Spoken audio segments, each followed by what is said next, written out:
And after a pleasantly cool weekend, a warm-up is on the way. How high will the mercury go, and can you expect any thunderstorms with these warmer temperatures? I'll let you know.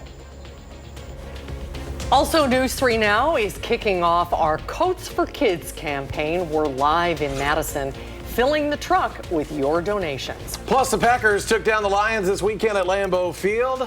How Micah Parsons factored in more ways than you might realize. Jason Wilde with more from Green Bay. You're watching News 3 Now at 5. And thanks for being with us. After this cooler stretch of weather, the Madison region will get a little warmer as the week goes on. Alex Harrington is out on the weather patio. Nice afternoon today, and it's going to get warmer from here, right, Alex? It sure is. So nice. I kind of want to do both my weathers out here, my first weather and my main weather, but I'll come back into the studio for that. Yes, we do have warmer temperatures on the way. We've been slowly warming up today. Now we're up to 70 degrees versus those low 60s that we had over the weekend. The dew point is low as well, meaning we have no mugginess, no humidity really to speak of in the air. So we take a look at a beautiful camera shot here of our Edgewater First Warn Weather Cam. Gorgeous day across the area, and as we go into the evening, staying on the gorgeous side, temperatures easing their way down through the 60s with clear skies, and those temperatures 70 in Madison, 71 in Middleton, or 72 rather in Middleton, 73 down the road as we head on Highway 14 to 74 in Lone Rock, 72 in Janesville, and 71 in the Dells. Again, these temperatures pushing about 10 degrees warmer than what we experienced for highs over the weekend. And here we go. There's that warm up all the way up to 82 by Saturday. But will we have any thunderstorms with this warmer weather? I'll let you know when I come back in about 10 minutes. All right, Alex, thank you. The city of Milwaukee says Fitchburg police helped in the arrest of a 20-year-old man suspected of committing a homicide. The Fitchburg Police Special Response Team made contact at 2 different residences in the city. The suspect was found on High Ridge Trail near the Nine Springs Golf and Disc Golf Course. Officers say they arrested the 20-year-old without incident. He was then transferred to Milwaukee police custody. And 7 people and their pets are displaced after a fire on Madison's north side. This happened on Friday afternoon. Crews were called to Kennedy Heights for a possible fire in a bedroom. Madison Fire says it was put out when they arrived. Everyone was safely evacuated, but due to smoke damage and unhealthy air in that home, the residents were displaced. The American Red Cross is now helping them, and the Dane County Humane Society is providing shelter for their pets. The cause of that fire is still unknown. There is a growing memorial this afternoon in Milwaukee to honor 2 players on the Marquette men's lacrosse team who died in a crash. Both 19-year-old Scott Michaud and 20-year-old Noah Snyder were killed in a crash on Friday. People are grieving not only in Milwaukee but around the country. Those mourning from afar are remembering the young athletes who were lost.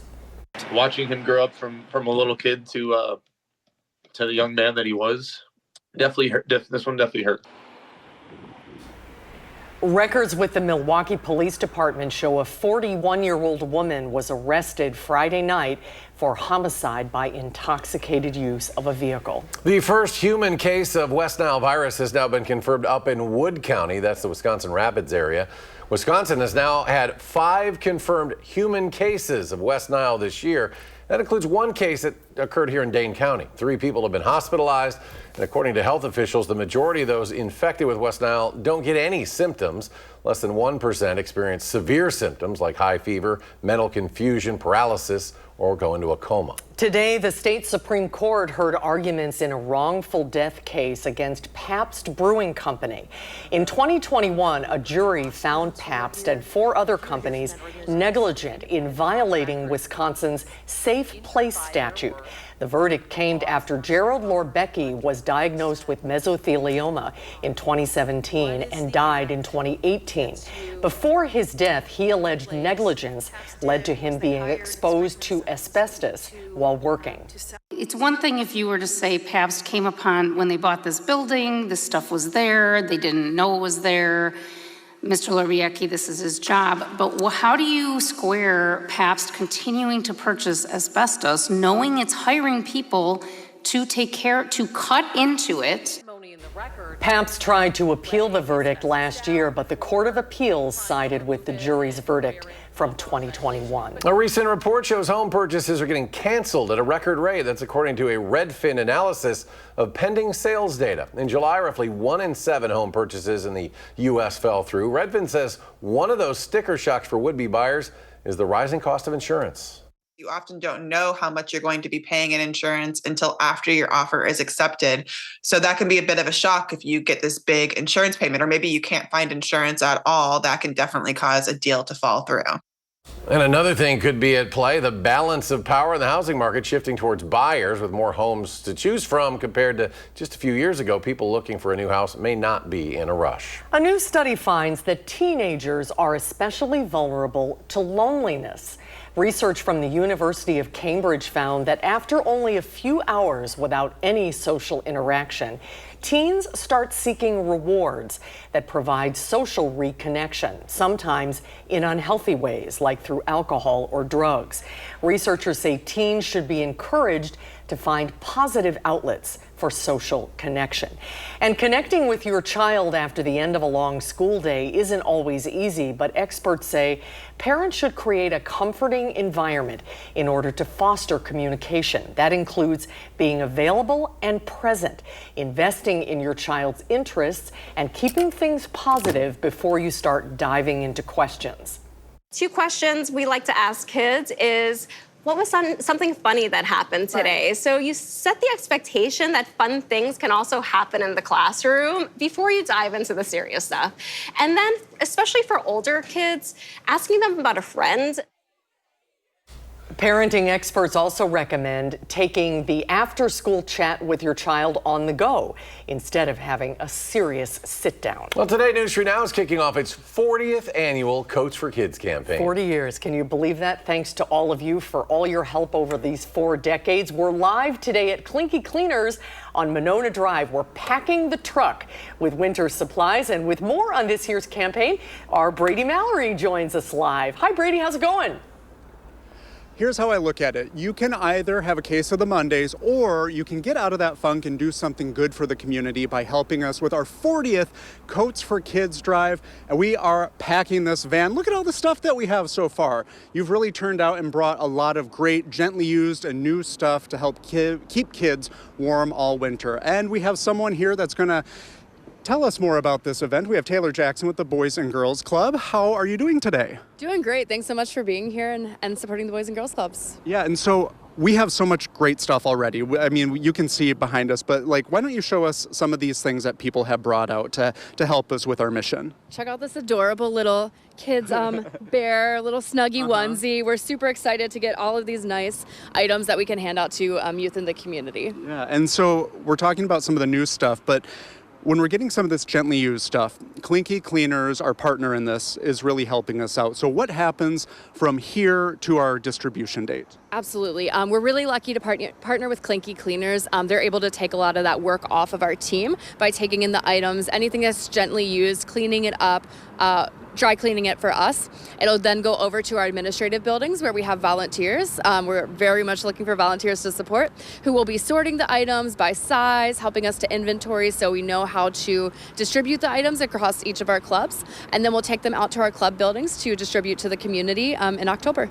And what I love about the distribution is families get to come and pick out what they want. It's kind of like shopping, right? Absolutely. Yeah, we want to make it a great experience for the families who we're able to support as well. So they'll come through, they'll shop for the items that most meet their needs, and we'll be out there to be able to support as many kids as we can. And this is really great. It looks like we have a donation right now just coming in right there. And I mean, this van's already so full, but people are still turning out. How grateful are you to see all these people come out? So happy. We serve thousands of youth in Dane County each year, and this is an event that's open whether you're a Boys and Girls Clubs attending family or not. So we cannot get enough items. We cannot get enough, especially of those kids items, they can wear out quickly. So it can be hard to get those reusable items for families. So we'll take it all so that we can get as many coats out as the community needs. And the great thing is, once this event today is wrapped up, you still have a lot of opportunities to donate. Absolutely.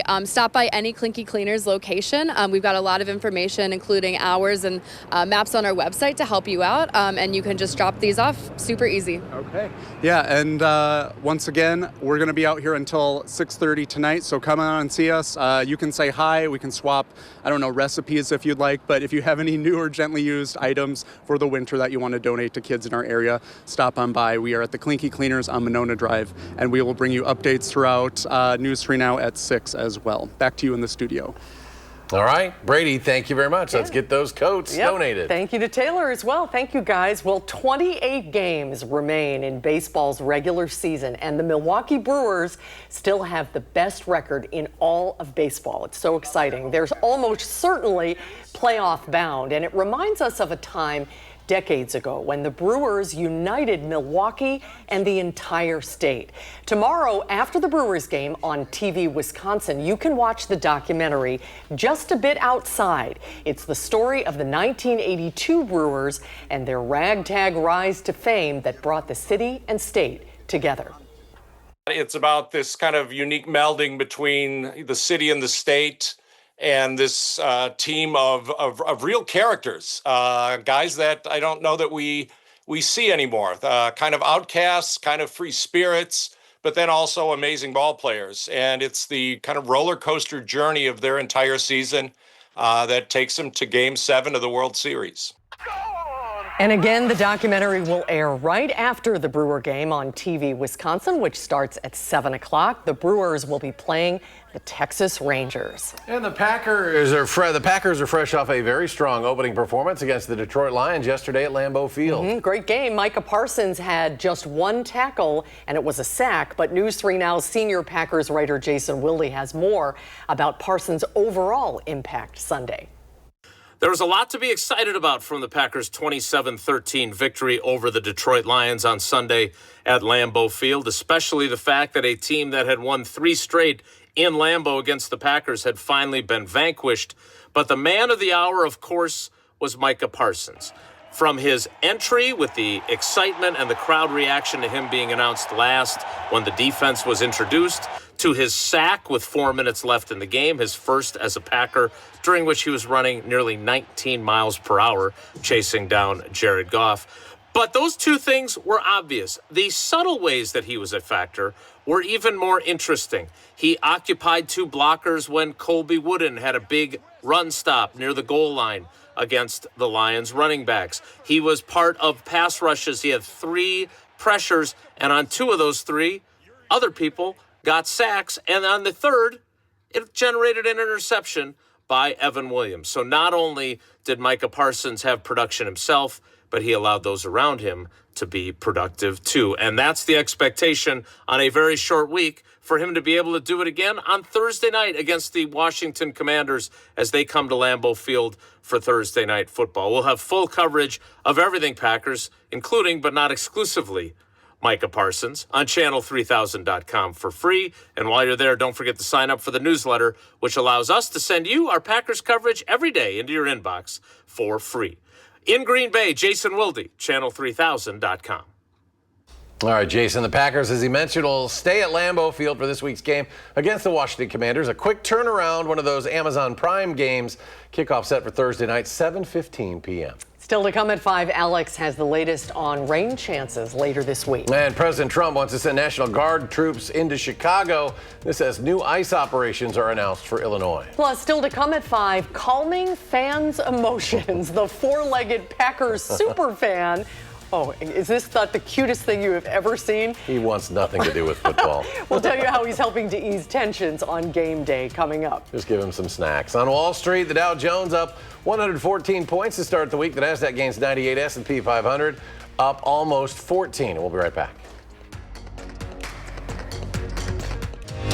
You're watching News 3 Now at 5, moving forward.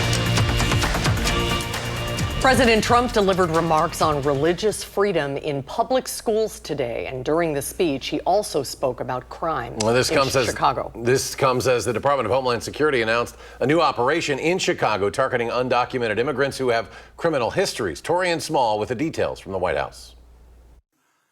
We have to bring back religion in America. Appearing at the Museum of the Bible Monday, President Trump announced the Department of Education will soon issue new guidance protecting the right to prayer in public schools. As president, I will always defend our nation's glorious heritage, and we will protect the Judeo-Christian principles of our founding, and we will protect them with vigor. During the speech, the president also addressed wanting to send National Guard troops to Chicago.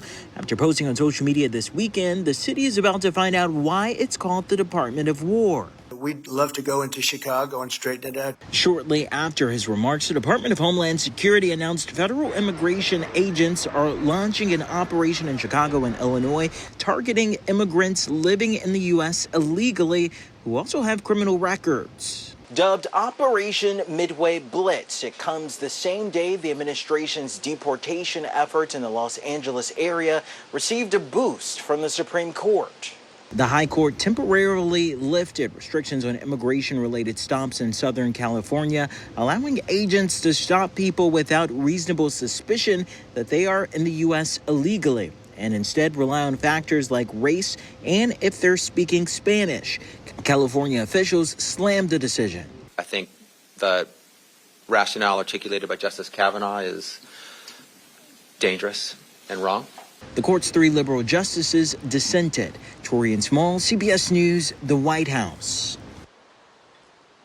In another victory for the White House, Supreme Court Chief Justice John Roberts allowed President Trump to remove a member of the Federal Trade Commission while the court considers the case. Now to the weather. We could be near 80 by the weekend with a little humidity even in the air. Alex, we're going to get some summer-like weather, but will we see any rain with it? We'll have both. And I know, Eric, you want that summer-like weather back. Right. 'Cause I know you like your summer weather. 80-degree temperatures Friday going into Saturday. We'll do 2 degrees better than that. Then we work our way down. But all these temperatures here over the course of the next 10 days, they are at or above normal, as opposed to way, way below normal that we've been experiencing lately. And as Susan was mentioning there, that muggy meter slowly working its way back up to the humid conditions, humid category by the time we get to Friday and Saturday of the upcoming week. And that's going to bring us shower and storm chances. That's that fuel. You've got the warmth, you've got the humidity. We have decent chances for scattered showers and thunderstorms Friday night going into Saturday. But we also have some shower and storm chances in our forecast as we go into tomorrow evening going into early Wednesday. So I want to focus on those as well. A couple showers, maybe a thunderstorm approaching Camp Douglas right around 9 o'clock. But watch what happens here as we go into Tuesday night. Those showers and those storms, they kind of fizzle out across southern Wisconsin. Still can't rule out an isolated shower, rumble of thunder at 6 o'clock Wednesday morning, but a lot of places staying dry. This chance of rain Tuesday going into Wednesday, we're breaking into partly sunny skies even further into Wednesday, is a low chance of rain, not that high chance that we will be expecting by the end of the week. We'll do 52 for a low temperature tonight, 54 in Lone Rock, 53 in Baraboo, 57 in Camp Douglas. So this is warmer than what we've been experiencing over the course of the past couple of days. Not that super chilly fall-like temperatures that we've been experiencing for a while here. And we'll do 74 for a high temperature in Madison, 74 in Lone Rock. 74 seems very popular across the center part of our area. And the average high, look right up here, at 76. We're just about 2 degrees away from our average high temperature as opposed to 10 or 15 degrees below that average high temperature. Now, water for the month, we're down by an inch here. Now, we're 10 days into September, and for the year, you'd think, again, I brought this up numerously, and some folks have been emailing me about this, thanking me for bringing this up. We are just sitting right at average for water for southern Wisconsin for the year. You'd think anecdotally with all the rain and the flash flooding that we had in August that we'd be way above normal. But we are heading now towards the end of summer, going into fall, just right at about where we should be, as I mentioned, for the year. But we don't have big rain chances. Outside of that rain chance Friday night going into Saturday, look at this 10-day forecast. Overall, dry and temperatures at or just a couple degrees warmer than where we should be for this time of year. So we've got the 74 on Tuesday with that tiny rain chance, maybe a shower on Wednesday at 76. Then we're up to 80 by Friday, 82 on Saturday, and staying in the upper 70s Sunday going on into the following Monday, and staying in the mid 70s as we go out into next week. Lows back into the 50s, if not the lower 60s. So you might need the AC turned on Friday night and again Saturday night as we get a little bit of that humidity to return back to southern Wisconsin. But overall, not a wet pattern. Coming up at 6, I'll take us even further into September, and we'll talk more about temperature possibilities and rain possibilities a little bit further into September. Again, that'll be at 6.